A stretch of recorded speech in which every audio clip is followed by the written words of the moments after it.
All right. Got to get rep with Milwaukee here, Wisconsin. All right. So you guys, we are back. Ryan Aranda here, my best life Paraguay, and we are joined by Javier Bowen. And me and Javier linked up what, a week ago now? Or a week and a half or Just so? over. Just over. Sunday night.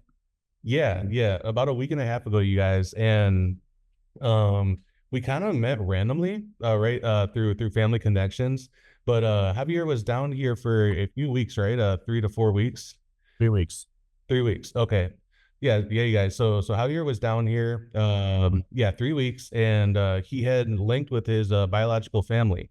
So me and Javier have very similar histories when it comes to being adopted from Paraguay, right? And there's honestly not many conversations, if hardly any, long form conversations around grown adults and young men who had to experience being adopted, and also beyond that, the complications with growing up in a different society, looking different than your family, but also going back and reconnecting, and all the feelings and trials and tribulations that brings, right? So I'm gonna stop talking myself. You guys know my story, and if you don't, check out my past videos. I'll post them up here, or at least a link to my story. But just a very quick breakdown. I was adopted in '91. That makes me 33 years old. I met my biological family 12 years ago, and then so that's just my very quick version of my stuff. But Javier, if you can introduce yourself, and if you could break down, when you were born, how old you are, and then if you could start with your childhood as well, and kind of like how you grew up, or how growing up in the USA was, as a young Paraguayan American kid, right? And then we'll get into 18 and after. But if you could give us like the basic dates of your history, when you were born, etc., and then Yep. we'll go up our way to 18 years old. Well, yeah. So, like Ryan said, my name's Javier. I was also born in Paraguay. I was born and adopted at 9 months old in 1994. So I currently live in the United States, in Minnesota. Sorry. Um, and yeah, my childhood was pretty interesting. Um, I definitely was raised in a pretty broken family, to be quite honest. It was hard, kind of like what he mentioned. Like, it was hard growing up, living in a home where you look completely different than everybody else, a different society. Kind of learning the norms of how things go, and wondering for me why I felt so different and why it was hard. It didn't really help that by the time I was 7 years old, my parents both got divorced. So I never really, like, throughout my whole life, never really had like a prominent father or parent, for that matter, in my life. So it's kind of been one or the other. But they've never been really stable in my life. Um, but thankfully, like, I got through my life or through my childhood, at least, because I found a huge passion in sports. I ended up playing all five sports. I still play a majority of them. I played hockey, football, baseball, soccer, and basketball all on teams growing up. I ended up playing baseball through high school. Um, and I played football my first year of high school, but I wasn't passionate about it like I was about baseball. So, and hockey in high school as well. Um, and then after that, moved on to college. Well, we're not gonna get to that point yet, but yeah, that was kind of what got me through my childhood.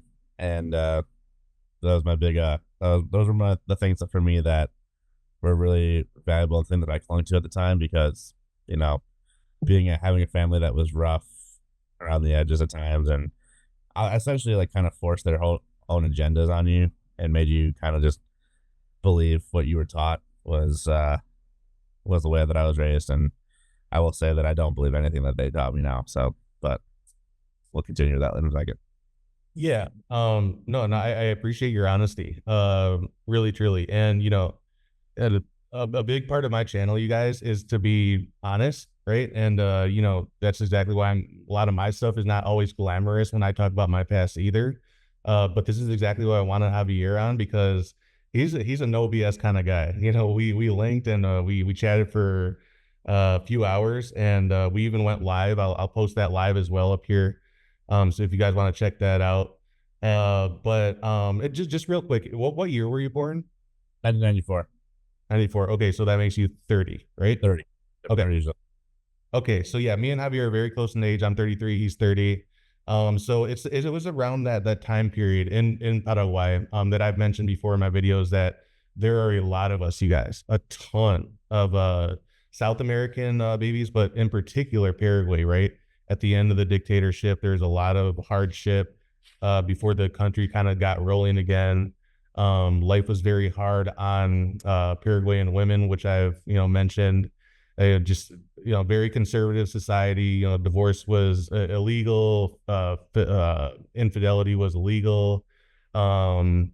Extreme poverty in many cases. Extreme views of society. So we're a lot of familial secrets. A lot of stuff was going on in society. So that's why we're so many, and people have reached out to me from all over the world, right, who have been adopted as well. Um, so, there are a lot of us, but we're really scattered around. So a lot of us don't have many people that can relate to us.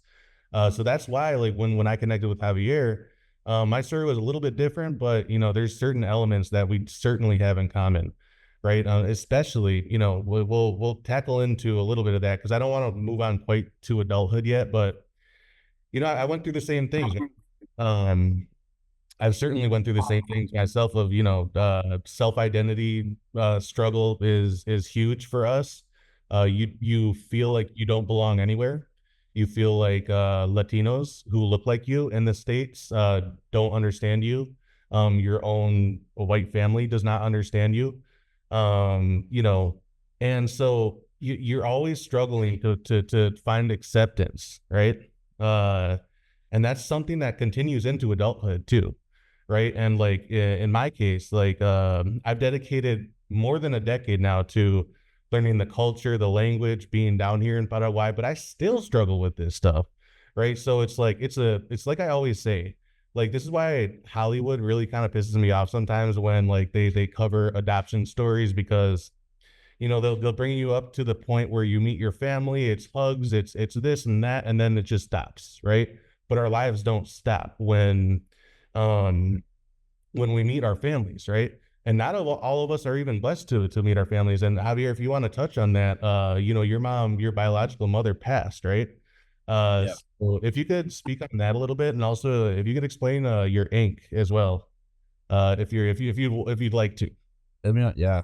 Um, uh, yeah. So, I guess like I'll just kind of start from the beginning, kind of from what I know.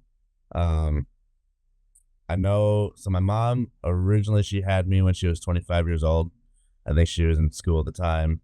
And I only had for my whole life until like this past summer, like I only had one picture of her that was literally like this big and it was black and white and kind of like had her name and everything that I know about her on it.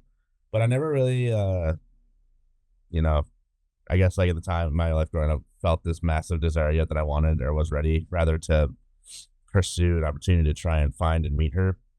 Until this past summer when again like it was just something I felt inside that was just saying like it's time. So um yeah, I kind of went through this whole process. Ryan and I kind of both know the whole agency that I went through.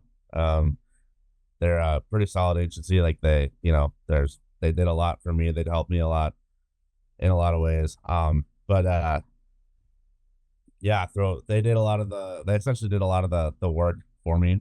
They have people down in Paraguay who honestly do this for a living, and they're called birth searchers, where they go out, they take your information, they go out, and they basically really just like research and do the things they can to find the people that you're looking for. So for me, they got a hold of I guess my mom's ex husband first, and so they talked with her or talked with him rather, and he basically just was the one who first said that she passed away 16 years ago due to breast cancer, which is pretty unfortunate and sad. Um, but in that conversation, they were able to get more information from him that he also had a daughter who was also hers. Technically, he has three, or they have three daughters and a brother and a son rather. So that makes me one of their other sons that from a different father. So I really have three half sisters and a brother. But so unfortunately, and during this trip, obviously there wasn't going to be a chance for me to meet my mom. Um, but that's also okay because I also know that she's in heaven where she belongs. Because she knew and loved Jesus, which is really important to me in my life. But there was the ability to meet my sister was also like that alone for me was more than I really could have ever had a hope for. Because again, like, none of these people aren't obligated to do anything. They have every every right to say it. I don't want to, or I'm not ready to, or, you know, just there's a lot of big feelings that go into things like this, and I won't lie. I was extremely anxious and nervous when I was on my way to meet my sister. I actually met her at her job at a mall. So it wasn't like any glamorous, like movie depicted, like we're going to go meet in some random place, and just be like, walking down the street like this with epic music behind. No, it was just like I just walked into her job and I just, and had introduced myself and said, "This is who I am." Basically, had somebody with me that said that, and then it was after that it was just like a big old hug, and then I got lunch with her like an hour after on our lunch break. So that's kind of how it went. But it's not necessarily all glamorous. It's really how are you feeling? Are you comfortable with it? That's the biggest thing. Like if either side isn't comfortable, then it's just gonna it probably isn't really a good idea to do it because things honestly I've heard stories of things going sideways for people that have tried to do this before, or like meetings that were supposed to take place that never even happened, which Mhm. is I know in a difference that can be extremely hurtful too. So Yeah. for me, I feel very thankful that I even got a chance to meet my sister. But for my mom, yeah, she was that opportunity was never gonna happen. Unfortunately, ironically, she when she passed away. I think on my sister's birthday, 16 years ago. And the other thing that's really crazy to me is that I showed up in Paraguay for the first time just 6 months later, Oh wow. without a clue, that she passed away. So Yeah. yeah, a little bit of a holy cow moment, I guess. Yeah. Yeah. Well, I definitely agree, man. She's in heaven and she's looking over you for sure. And if you could really quick flash us your ink of your mother. I was just, I was like, I don't know if it's gonna be easy to see. I have, hold on, yeah, it's kind of hard to tell. I have there's a cross there and a couple Bible verses on my wrist, and there's one that wraps around my heart. So, I'll try to describe them. So this first one that's really hard to see. That's under the cross. Basically says the least of these. It's a reference to Matthew 25 in the Bible when Jesus says, "Whatever you did for me, you also did for the least of these," which represents people like you and I, Ryan, who essentially are just born into a really, uh, let's just say less like people that are just vulnerable and less advantaged, if you will, people that need help. And for me, it's a reminder to obviously I'm never gonna forget where I came from anyway, but just a reminder that I'm not the only one who was adopted in the world and was thankfully like had the ability to be adopted and given a life that I didn't deserve, and was given a lot of basically everything I really needed to essentially like live a really solid life. I will not say that that life was great or happy, right? It stretches the imagination, but I'm thankful for it nonetheless. Mhm. Um, and then the other one here just says, the pain that you've been feeling can't compare to the joy that is coming. That's from Romans 8:18. Um, Essentially, it's just talking for me. The meaning of it is it's really personal too. It's about um, thinking about like, and Ryan will understand this, like thinking about your life as a adopted kid and all that pain and all that suffering and trauma that you feel, and you just feel very lost and hurt and traumatized and all the things that are negative.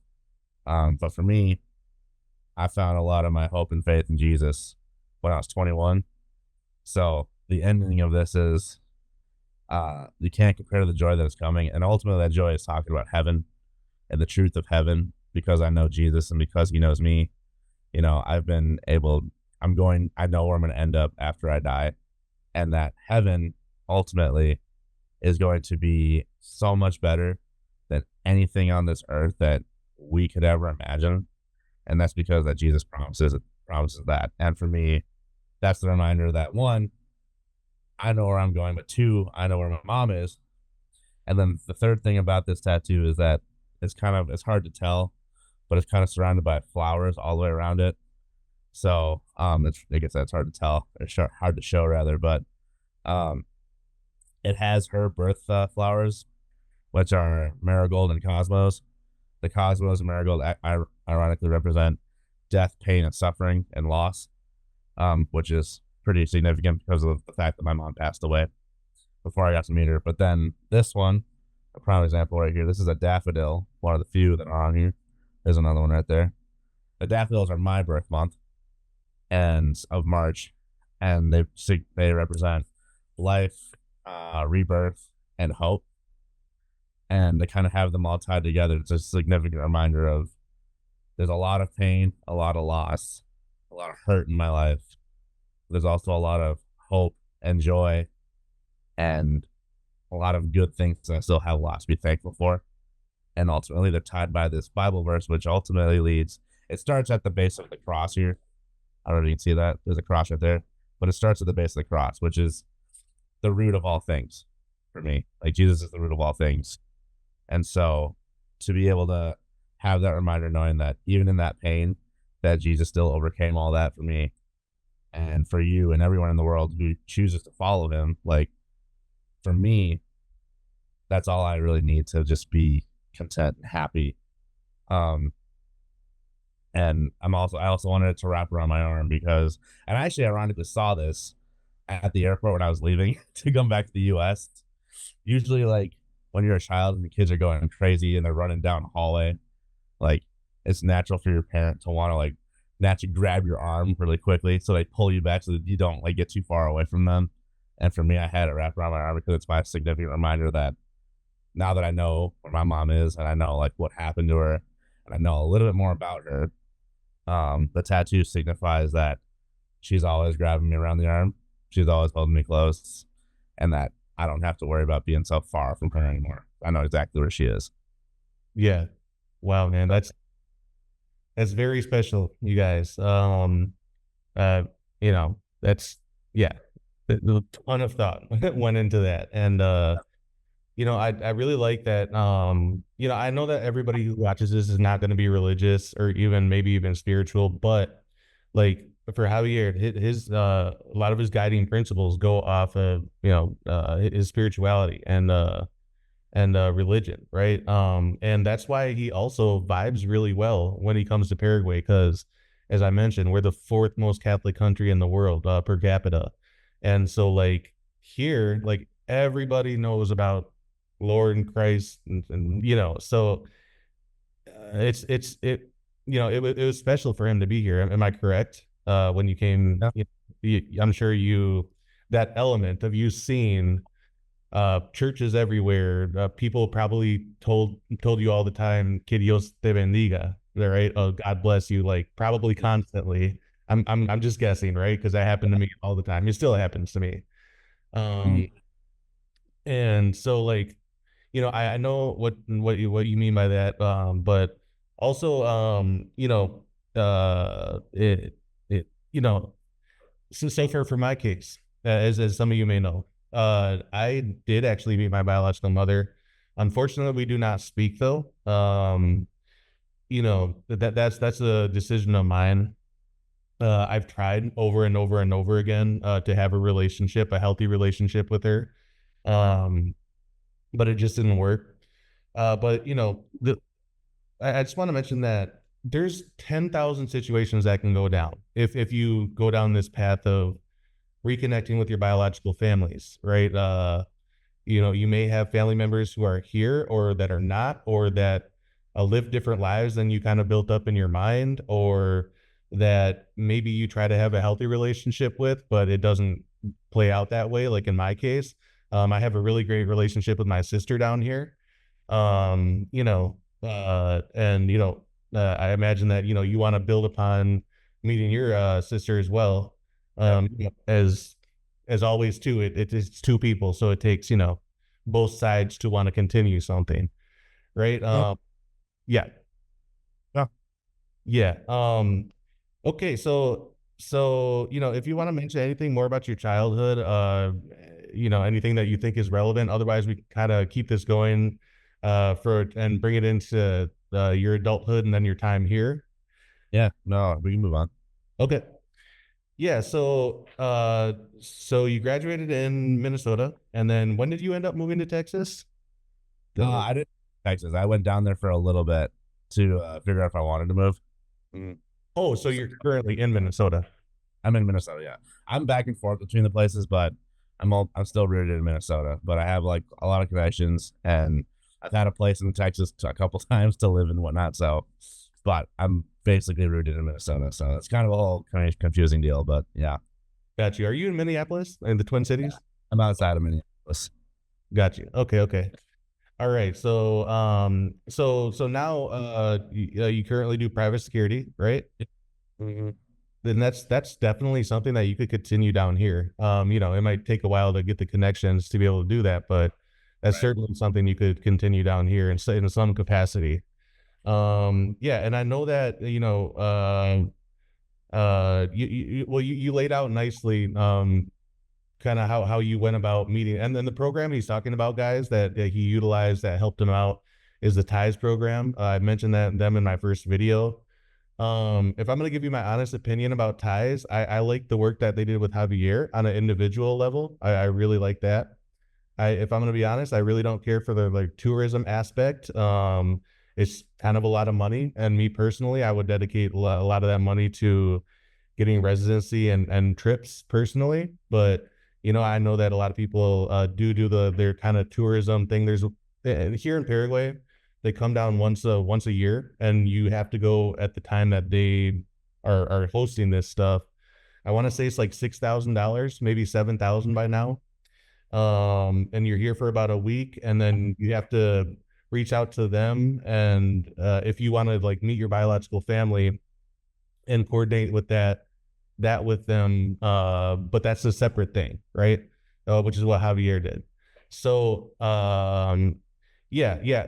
I mean, there's other ways to go about it too. Like in my case, I did or we hired a social worker down here, and she did the legwork and then met one of my family members, and then that's usually how it goes. They usually get in contact with somebody and build off of a web until they find either your biological mother or any siblings, etc. Oh, yeah, that is one question. How long did you know about your siblings before you came to Paraguay? That was one question of mine. Yeah. Yeah. So I found out about them in July. Okay, so like pretty much No, right when you did the months. investigation. Like Okay, 5 months. got you. Okay, yeah. When I got in the report back from the investigator, it was about a 9 month period for me before I made my first trip down here. And as some of you guys may know, that I stayed with my sister for the first trip, like for the entire time. So for all 30 days. So I just dove straight head into culture, learning the language, all that stuff. Which is it's significantly different than, going through a ties or having an interpreter. So that was really hard on me, right? But even with an interpreter, you're still gonna feel all the same emotions. You're still gonna go through all the same, steps and whatnot, when you do meet your family. Hmm. Yes. I will say real quick just about the ties. Like, if you're like, I have no regrets about the way that I utilized them for my recent trip down there, because the way to save money, and it's really really scary for probably anybody else that wants to ever thinks about doing this. Takes a lot of balls, not gonna lie. But I did it by myself. I went down to Paraguay by myself. I brought nobody with me, and I left everybody back in the States, and I said I'm going by myself. So I navigated the entire continent and an entire country, foreign to me, like essentially like by myself. I navigated the language by myself. I did all this stuff by myself, and it was just because personally, it was because Jesus told me that I needed to come by myself. Like he was just like, "You're going alone," and because I was already thinking about who am I bringing with me, who's coming with me, and he was like, "You're going by yourself." So it really wasn't even me that made the decision. He did, and I just had to be obedient and follow that leading. But in regard to the ties program itself, like do it alone because one, you're going to save a lot of money, and two, the less resources that you need from them, the cheaper your trip's going to be. So like they can book you a hotel, which they did for me, and they can they can coordinate your translator and everything for as long as you might want them for, and then the rest is just kind of like up to you. Wherever you want to go, like they're going to coordinate it, but the less that you need them, you're really just paying for okay a hotel and the translation services, and then your plane ticket, which is going to be probably like 2K to almost 3K depending on when you go. Um, so there's that, and so I actually said probably like he said 6 to 7K, which he's probably not wrong because it's probably about right. But I actually went down there for just under 4K, Mm. which is Yeah. still a lot of money. I'm saying that very lightly, but still a lot of money. But I'm just saying like you can definitely slice that price tag down quite a bit if you're courageous enough and willing enough to do it by yourself or do it with maybe one other person.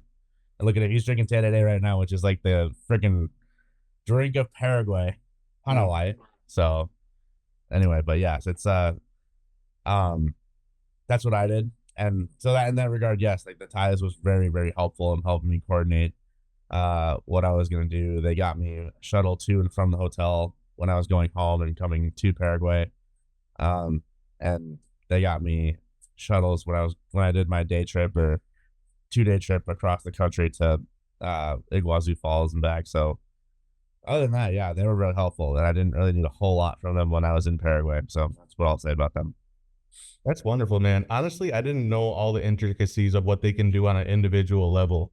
I knew about the package that they've sent me about like, oh, come with a group of 20 people and we're gonna go see this place and this place and this place. And I'm like, that don't interest me. I don't care about the tourism stuff.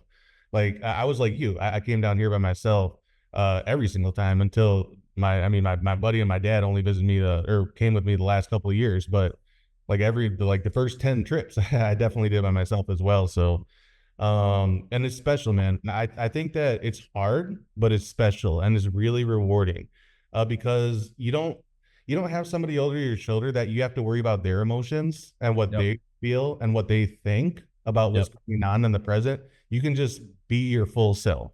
Yep. um, but you gotta also be real with yourself. Are you strong enough? Like yeah, like emotionally, are you gonna be strong enough? Like if something doesn't go well, how resilient are you? How adaptive are you? Would you agree? Yeah. I mean, yeah, for sure. I it helped me a lot because I didn't come down with any expectations. Mhm. I was like, I don't my whole outlook on that entire trip for me was this trip is no win or loss. If my family decides they don't want to meet me, like it's gonna hurt. Naturally, that rejection hurts. Like that's a real thing. But I was like, it doesn't mean that the trip itself is a complete failure. Like I still got to go home. I still got to be in my home country, and that itself is a beautiful thing.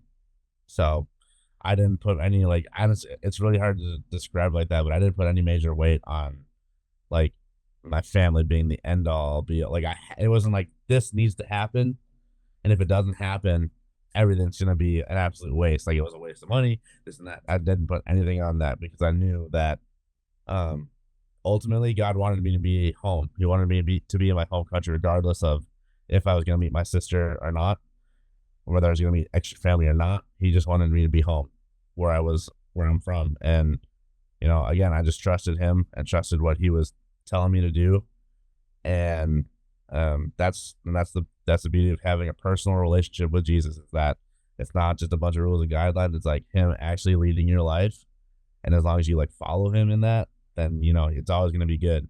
And so for me, I came down here. I came down to Paraguay with this mindset of that, and also definitely nervous. I was like, I'm trusting somebody else to who's telling me to do this, and I trust it's going to be good, but I didn't know it was going to happen.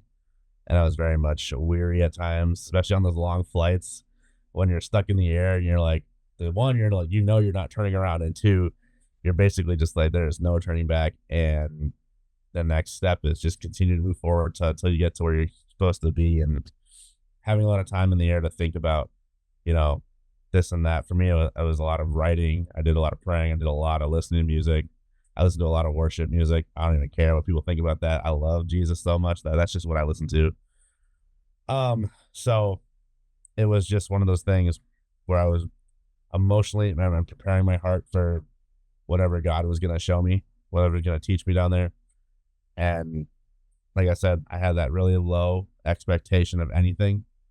And then now when I came home, I left with so much more than I could have ever hoped for. And I feel like that was just because I went down there with a humble, open heart and received so many of his gifts that I truthfully I don't deserve. I don't deserve any of the gifts he gives me, but um he was willing to give them anyway because he's a God who gives good gifts, even if we don't deserve them. And he let me see a lot of that, and he let me receive a lot of that. And so that's why for you, I was telling you when we started this that it was really hard for me to want to leave because my heart was so full of receiving a lot of the things that he'd given me that I felt that, and I wanted to obviously want to continue to receive that, but mostly it was just the kind of, and I think I mentioned this to you also when I met you in person a week and a half ago, was the amount of just the way that people received me down there, the way that I felt so safe and just felt so seen and known.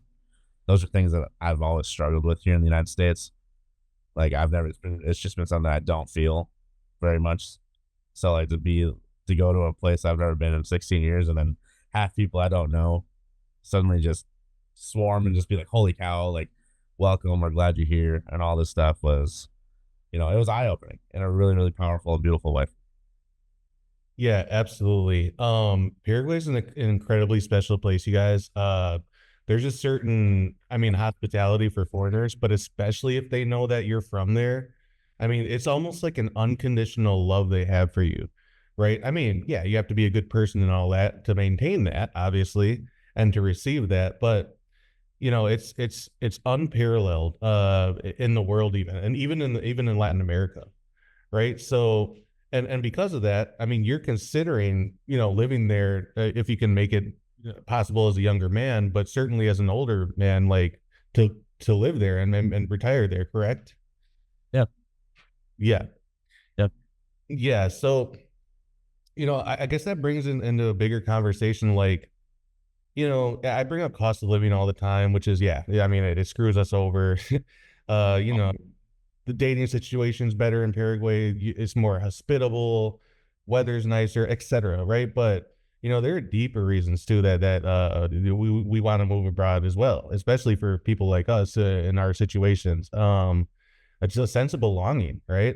Something that we grew up for 20, damn near 30 years, and we never experienced, right? Or we experienced it in such tiny little bubbles and in moments, right? And we're talking about, just beyond like family members and stuff, but like I remember just how hard it was to be accepted by like any group fully, right? Even like and I had like Latino friends and all that stuff, but even within that, it's just you're never fully like immersed as I grew up with a lot of Mexican American friends, but it definitely wasn't the same, right? Because I didn't have the same upbringing, cultural references, etc. I was accepted as much as I could be, but it certainly wasn't as if I were in my own country, Did you right? feel sorry, did you feel like a lot of your a lot of the happiness that you experienced in your life, like well, at least when you were in the United States, did you feel like a lot of your happiness was short term? Yes, Like yes. you said it came in bubbles. It was just like, yeah, I'm like in this very, very, very brief season of happiness or joy. But even if like you're even happy, it's still like something is still like just killing you inside. Oh yeah, you carry a deep pain in you. Yeah. You carry that, yeah, since you're a little young child. all the way through. um, and I still have it in moments. Now that I'm here in person for the last 6 months, like I feel more close and connected, right? Something special that I've never experienced, right? And one day Javier is going to be here for a 6 month, 12 month more period. So he's going to have this as well. But yeah, no, I absolutely agree with you. And I usually sought it out through things like you were saying, like through sports or achievements or maybe like, relationships I was in. But I always carried a real deep sense of like, there's just something fucking missing here. And it goes beyond like struggling economically or struggling dating. It goes beyond all of that. It's something deeply internal that mostly like adopted, or if you're in a similar situation like foster or something like that, um, you know, uh kids will feel, right? Yep. Because we didn't grow up with our biological families. We have a different struggle that only us can understand, right? So that's when I say, like, when I met Javier, like, we don't agree on everything, right? But I understand him on a level that probably not a lot of people do. Um, maybe not every single thing, but on a very deep level. Uh, so actually, because you bring that up, I and my videos reach people all around the world, right? So this is great testimony for Javier. But there are going to be people who reach out to me, but number one, I want to ask you, if there are people who reach out to me, is it okay if they reach out to you as well? Okay. Yeah.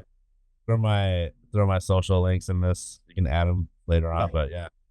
Yeah, I'll throw all your social links down below. He's gonna get a YouTube channel started here. Once that happens, I'll also throw that down below in the description. Honestly, I'm gonna be very honest. I think this video is gonna do very well because people seek out this information and it's not on the internet. Even if it is, they don't talk about it as openly as we are, especially men, especially young men. We keep a lot of the shit inside. We don't touch on it. Which I knew that this was going to be a special conversation, right? So I already know there are going to be people reaching out. Uh, and because of that, if you have advice, right, for younger adopted kids, uh, or young adults, what would it be? I'm gonna leave it open ended, but what would it be? Um. Oh man, I I think like for me is I mean I really struggled with this in the beginning of my life, but I've learned to understand that like there's nothing wrong with you.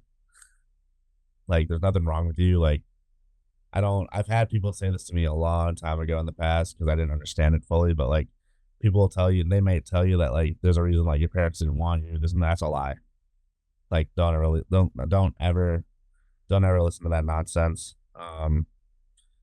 But also like know that you are really, really precious, I guess, as a person, as an individual. Like your life is so valuable. And there's a reason that you're living the life that you are. Like it has nothing to do with the fact that you weren't wanted. It has nothing to do with the fact that you weren't um any bit like less than somebody else, you know. It's so easy to believe that. So I guess like those are like my big points of just like, like you're not less than anybody else because your life started so different and your life essentially was handed into the hands of somebody else. Like it's the exact opposite. Like somebody else wanted you in their life. And even if I'm saying this like truth, like even if your family was, even if they've hurt you more than you could have ever like really imagined, and you've been emotionally hurt in ways that really to this day still stick with you, like it's the desire that they had for you still that is still paramount and it's still real. Um, and just kind of remember that, but it's normal and it's okay to feel the way you feel about your life, your adoption, and it's normal to feel that longing feeling of you want more, of to figure out who you are, who your family is, and um like those are real and good things. I would just say have a very, very level head and be like don't expect anything massive, because when you expect a lot less in that aspect and you receive so much more, then it just makes that gift so much sweeter. Versus if you expect everything to be given or everything to go the way you want it to, and then nothing happens, then you're going to be extremely disappointed, and that's when you really get hurt. So if you just keep your mind and just keep a humble mind to everything, and just realize that, truthfully, I'm going to say this in my offense to people, I really don't care. Like, if you realize as a person that we don't really deserve anything, because, that's just the reality. Like, we don't deserve much of anything, but we receive such good things because God is a good God, that Jesus is who he says he is. And if you realize and understand that and come to know who he is, and you have that mindset and understanding of that, then you realize that everything, as I always say, everything good that we receive or that we experience or that we do in the world is just a very, very small glimpse of heaven. Because heaven is so much greater. Again, my tattoo reference, like the joy that can't compare. Like, it's just a small glimpse of like what is coming, and everything good that we receive. Even the smallest little thing that brings us joy is like, that's a little gift. And that's just a little glimpse of like what heaven is going to be like. And we won't be like, we can't comprehend that. And so, I guess that's what I would say, is just understand where your joy, who and what is in charge of your life, who is control of all things. And, like, I'm not saying just because you follow him that your life is going to get easier, because it's not. It's probably going to get a lot harder, but he makes that hard really, really worth it. Mm-hmm. And he makes it doable because he can do all things. So it's just, for me, understand who you are as a person, be humble to a lot of things, and, be courageous, because as adopted kids, we are courageous. We have to be in a lot of ways, because like I mentioned, we start at a very, in some ways we start at a disadvantage. Yeah. And it's not any bit our own fault. It's not even close to our fault. We have no control over that. That's just the hand that we were dealt, the way that the way that God chose our lives to be. But it doesn't mean he doesn't care about us. Doesn't mean that he thinks anything less than us. Like, we're still so valuable. We're still so precious. And, I know that I was adopted and brought to the US for a reason. Every day I feel like I'm still wondering what that reason is at times, but I've done a lot of cool things in my life. I've been able to experience a lot of cool things in my life. I've met a lot of amazing people in my life who have blessed me, and I've been, hopefully in some way, I guess I can say that I've blessed them in ways. But one of the cool things about it is when you're adopted and you look back on it, like, you realize that had you, like, say you and I had never been adopted and we just stayed in Paraguay, like, we would have never met the people that we met in the United States. They would have never met us. And so again, like, that's just one of the things where, I guess just be thankful for what you have, which is your life, which is more valuable than anything else in the world. Like, and be courageous and be humble, but be willing to step out and, experience things that might just make your entire body squirm, because you're going to be so nervous, but it's worth it. It's worth it. Do it. And, I don't know, and feel the feelings you feel, because they're valid and there's nothing wrong with that. Yeah. I had a lot of anger problems growing up. I still feel a lot of anger in my soul because of the things that happened to me in my adoption and whatnot, and just not knowing. So, if you're angry, I'm going to tell you right now, it's probably normal. And I'm saying, like, I'm not trying to validate your anger as go hurt somebody. Don't ever do that. I'm just saying that understand that you're probably angry for a reason. You're probably hurting for a reason. And go, instead of, like, I'm not going to say, like, don't get into, like, counseling or anything like that. That's also good. But just realize even deeper than that, like, there is something you can do about it. And part of that is self-discovery and taking a journey back to your roots. And, you guys get to decide what you want to do, how you do it, who goes with you. But For me, it was about going by myself. Absolutely.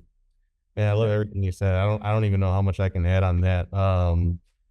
But yeah, you guys, you know, and a lot of the things that you were touching on is statistically, and in fact, it hasn't even been that long ago since there's more research done on the outcomes of adopted kids. Right, we struggle extremely with mental health. Unfortunately, a lot of us have things like I can't even say the word on YouTube, but like self deletion rates. You know what I mean? Yep. So it's a lot of us struggle with that. And like, yeah, I'm just gonna be honest, but like, a lot of us have felt if we want to, keep living. I don't even know how to put it another way, but I've struggled with that. I've talked about that openly on my channel. It's not a fun topic. It's not a, but it's a real topic. I've struggled And with it a yeah, lot. yeah, and a big part of what you were saying is like finding purpose. You know, and I found a lot of purpose at 21 years old when I did this, and it didn't just stop there. I had to keep going back, and even up till now, even up till 33 years old on this trip, I still am uncovering secrets. I don't know if you saw the video. I have a video on my channel, but I have a twin down here. Yeah. Swear to God. And like I was blown out of my mind because I heard about that 12 years ago. My uncle told me that that's a possibility. But then I had multiple family members confirm it now. And I was like, are you kidding me? Like, I'm just like, oh my God, dude. There's just another crazy twist and turn in my life. So you could keep uncovering these secrets as well, but I won't get into all that. But just like people always underestimate how much an adopted kid struggles, right?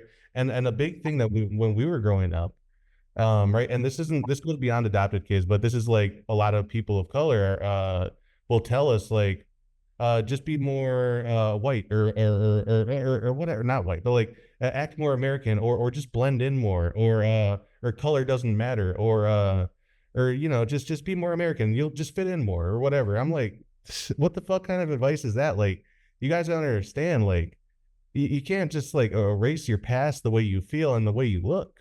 Like, those things that you're gonna carry with you, and you're gonna and because you don't have a family who's been through it like you have, they won't understand. They're not going to, even as much as they want to try to. But definitely, if you are struggling, definitely seek out, mental health, professional help. I know that that's expensive, right? So if you're an adult struggling with money, I know it's expensive, but if you can, like, definitely try to do it. But also, try to find more purpose. Like, try to explore your roots. It's good for all of you, men, women, boys, girls. Do it when you're ready. Don't do it before you're ready, because you have to be strong when you do this stuff, and because there's going to be unexpected things, right? Um, yeah, but I mean, great advice, man. Honestly, I don't even know how much I can add on that. Otherwise, that I just know that it's hard to fit in, right? With a society that, and then with a family that you can't even go back and like, hey, mom, dad, how did you deal with this some of this whatever prejudice, discrimination, racism, etc.? How did you deal with? Oh, you didn't. Well, okay, I guess I'm on my own then, or I guess I have to find out another group, or something like that. So Yep. people don't understand you, right? And so if you can, try to seek out people who do. And I know that's way easier said than done. And in fact, not only that, but even on our ends, like, I don't know if you've ever considered being like a tutor, Javier, to like adopted kids. It, I've never thought about that. yeah. Well, I actually tried to pursue that once in my city. I tried to go through Catholic charities, and but guess what?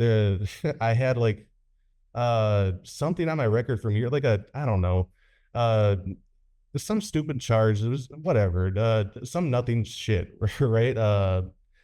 Whatever. So then they didn't let me, right? It wasn't even them. It was like they had to put this stuff through, and I was like, are you sure? Like, I can, I don't know. There's a lot of kids who need to connect with somebody, right? So anyways, the system doesn't even allow you to seek out like people who have been down your path either. Right. And it's just like this cycle of like, damn, I have nobody to relate to. Right. But if you can do a journey like this, it can help in so many ways, and it can start answering some of those deep questions and filling some of those deep voids. Yeah. Okay. Well, yeah. Anything you want to add? Nope, I'm good. Okay. Well, yeah, I mean, we could wrap up this conversation. Unless you have any last advice or any last things you want to mention. Um, you know, anything like that, or I mean, I guess like I just want to kind of give like a in a weird way like a shout out to my own country because yeah, I wasn't really, I wasn't really expecting a whole lot when I went down there. Like I mentioned multiple times now. Um, Honestly, I was expecting it to be very like I honestly expected to feel really lonely going down there. Like I was worried that I'd feel lonely. I was worried that I'd feel like just kind of like on my own thing and not really doing a whole lot. But yeah, complete opposite. I was down there alone, and I think it was like the second day I was just like, good golly, I'm so glad I came by myself because there was so much for me to do. There was so much that I wanted to do, and it wasn't like I'm not the drinking or party scene kind of person. I don't need like bars and whatnot to find value and worth or just something that makes me happy. Like I'm very very like low key, and for me to be able to just like go out about and just like meet, so I met so many, and Ryan's like one of them, but like I met so many people while I was down there, and people that are really good friends to me now and who have since I've been home like on a daily basis have been texting me on WhatsApp and checking in, just seeing like how I'm doing. They continually ask me how my day is going, and I'm just like, wow, I'm getting more like my phone's blowing up from more Paraguayans than it is from freaking Americans, that people that have like known me for so many years. I'm not saying anything bad about that. I'm just saying like, it just shows me specifically like, I don't know, the desire that the people of Paraguay have to connect with you, pursue you as a person and friend, and like want to welcome you into their lives and keep you in their lives. Like it's just I I've been overwhelmed in a really, really great way by that. And it's just been, and also it's like the more that I talk to them helps me with my Spanish. So at all, like it's not nothing I'm losing there in that either. So, it's just, I've huge shout out to a lot of those friends that I've made and, that are willing to, or have been willing to continually welcome me into their lives and stay in touch with me ever since I've been back home in the US. And, um, yeah, I don't know. I'm just super grateful for that. absolutely, absolutely. No, I'll just reiterate that as well. You can get a lot of love down here, and it'll continue, right? They'll check in on you, and yeah, I mean, you could form relationships that are, just keeping it honest, even stronger than the ones that you have in the U.S., right? Yeah, man. Well, I mean, I definitely, I agree on pretty much everything you were saying throughout this whole conversation. And yeah, I'm glad you joined me for this conversation, man. Real talk. And we could do a part two if you want. We can keep it more structured or cover things that we haven't covered. I kind of like to just do a free flow conversation at first, just like everybody, but a part two is like we can start breaking down comment or questions, and I imagine there might be questions in the comments that we can address in a part two, maybe even in person if you're down here at some point, next few months or year or whatever. I uh, don't have I don't have the full dates yet, yeah. but ever since I've been home, I've already been scheming for my return. So Yeah. that planning everything out. I may or may not already have a couple dates, if you will, planned out on a wall somewhere in my house, and I may also have a couple plane tickets that I might already be ready to pull the trigger on to come back. So my return to Paraguay isn't far away. Um, I'm coming back pretty soon.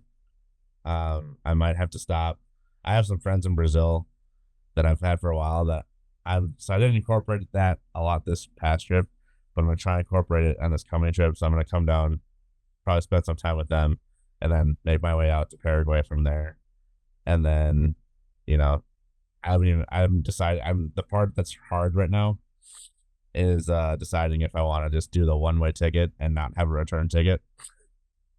Yes, that's Not my stay there forever, but it just kind of guarantees that I don't plan to, I don't have a set time to come back, which means I don't need to worry necessarily about a deadline for things. I can just, so that's kind of what I'm thinking, honestly.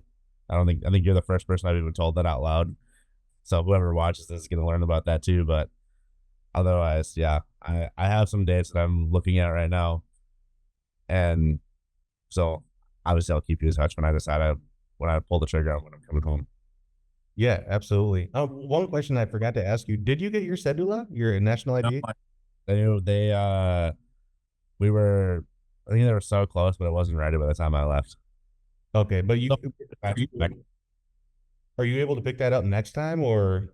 whenever they tell me it's ready, I should be able to. Yeah. Okay, cool. Okay, well, all right. At least it's in the works, so that's great, Yeah. man. Works. I'm Yeah. just waiting. They told me it's ready yet. So they also said it'd be like 20 days from the time that I was there on that Friday 2 weeks ago, or almost 2 weeks ago now. So it's it'll be a minute. Okay. Yeah, guys, just in case you don't know what I'm talking about, I'm talking about the cedula, which is or your national ID card. It basically guarantees you as an American permanent residency down there.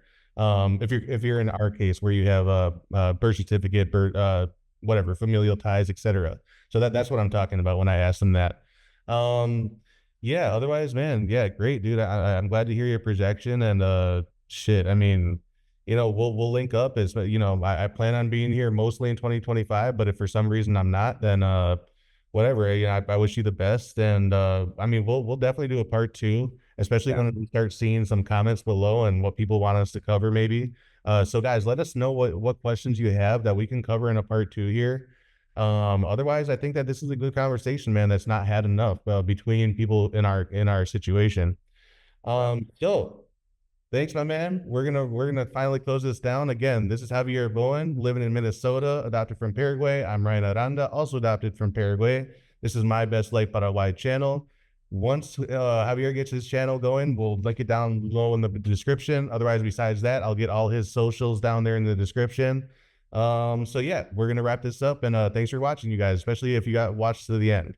See you later, guys. Hey, take care, guys. Good to meet you guys. Yeah, right.